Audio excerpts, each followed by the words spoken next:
भक्तीला बंदी आहे आणि या भक्तीला बंदी असल्या कारणाने माझी पावलं पडली ती या मृत्यूलोकात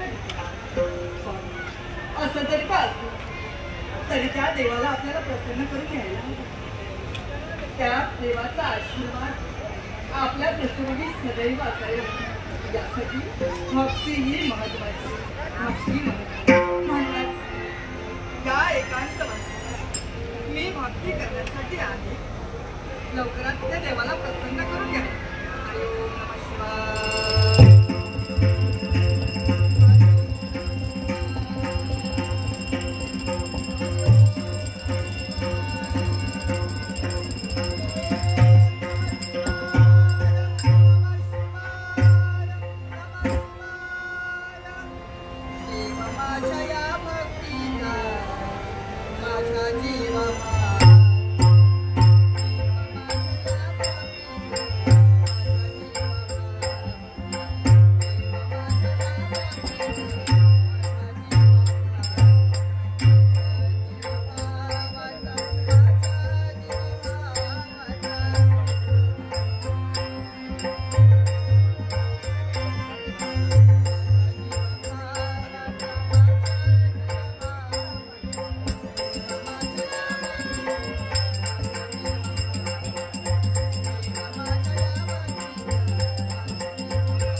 शिवाय दुसरे नाम विधान घेता देव भक्ती ही वाईट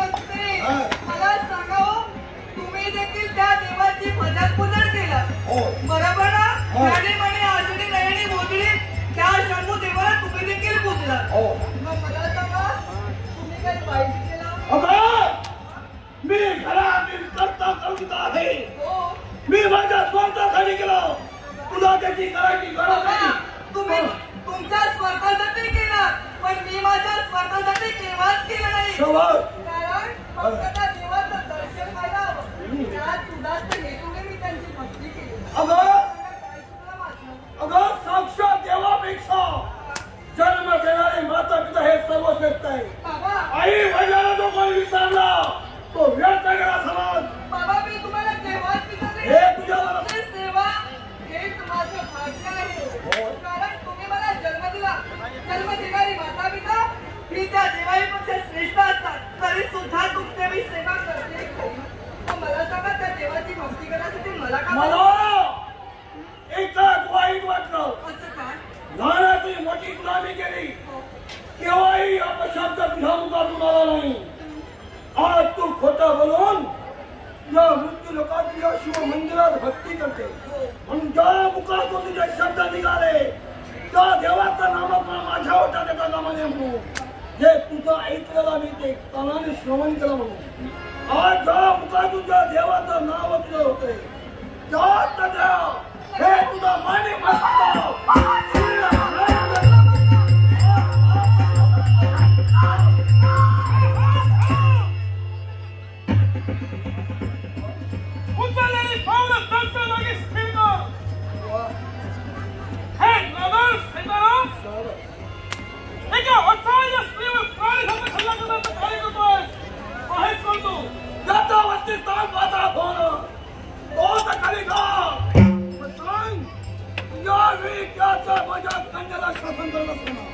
मध्यस्थी करण्याचा प्रयत्न करताना समोर कोण आहे? हे कुणीकर काय जाय माझा भोळा तुमचं वस्तीस्थान हो पण या मर्त्य भूमीवर ज्याने तुम्हाला प्रतिकार केला आहे तो दुसरा दिवसाकडे सोडून या उच्चाईचा राज करता माझ्या शुभांग शुभांग तुमचं आमचं भांडण नाही वैरत्व नाही. हे आमचं घरातील भांडण नाही म्हणून तुम्हाला बऱ्या बोलाने सांगण्याचा प्रयत्न करतोय. लाखाचा पोशिंदा करता मेला असेल तर लाख दरुपाची मूर्ती म्हणून हा कलिता तुम्हाला शेवट आणि सांगतोय. एक गोष्ट लक्षात ठेवा या माझ्या मर्त्य भूमीवर राज करताय आणि मी राज करतो असं ठरवलं इथं असणारा प्रत्येक जण माझी प्रजा आहे. हा प्रजेच्या रक्षणासाठी माझ्या शरीर खराबीने ठेवून राहतात पण तुमच्या घरामध्ये असू एक परीक्षा जरी तुमची कन्या असली तरी सुद्धा मी इथं असणारा गुलामी तुमच्या मृत्यू लोकांचा मिळालाय म्हणजे तू काहीतरी बोलते. तू माझ्याला प्रयत्न करते. ही माझी कन्या आहे शेवटी तुला म्हणून तुला मी शासन करण्यासाठी मी तुला बऱ्या मनाने सांगतोय तुला संधी देतोय.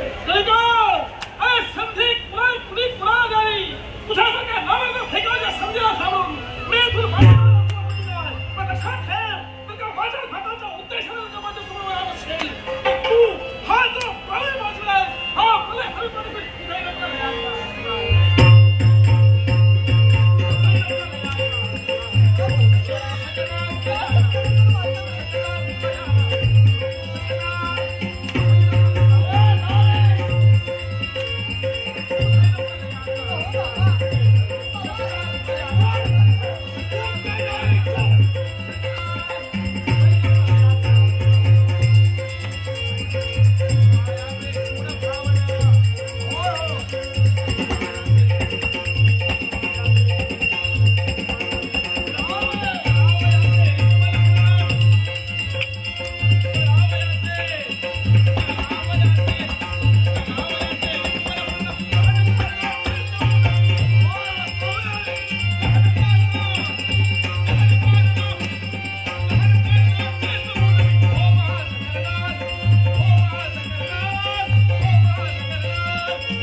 शेवटी युद्धाला पृष्ठभाग नमस्कार. तुम्हाला बरं झालं तुम्ही वेळेवरती धावून आलात आणि या संकटातून माझी नजर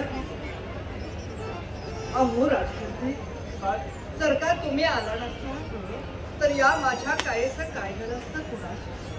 पण काय हो आपलं नाव काय नाव? माझं नाव हा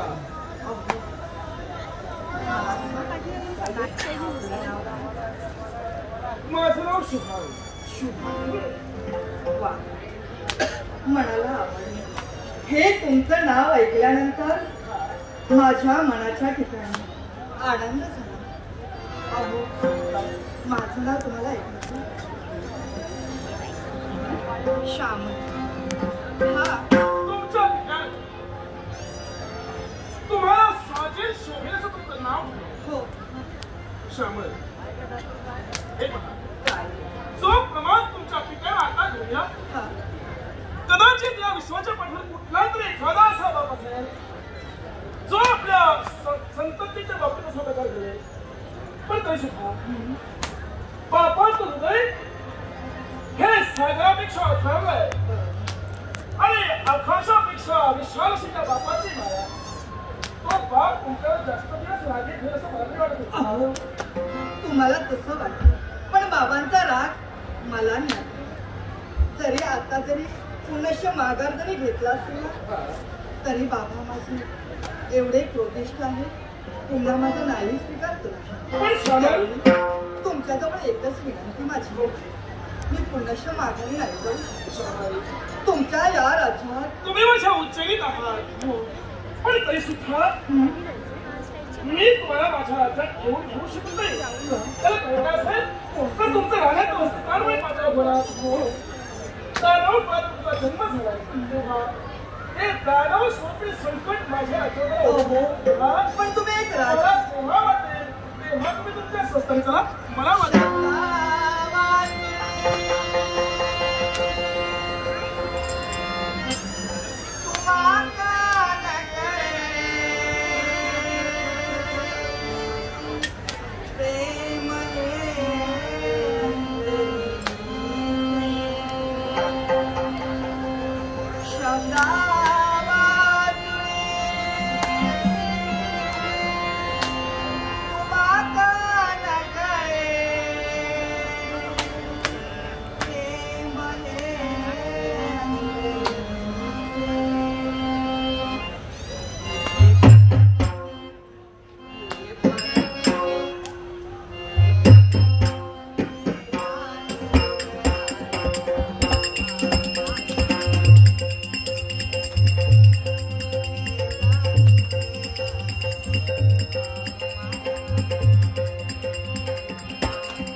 या बाजूला करा. याची भीती वाटते. काय झालं? आवाज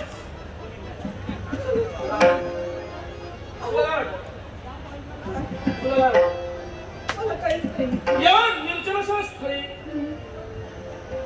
तू तरुणी मी तरुण मला पाहिल्यानंतर क्षणभर तुझ्या मनात प्रेमाचे भाव जागृत झाले.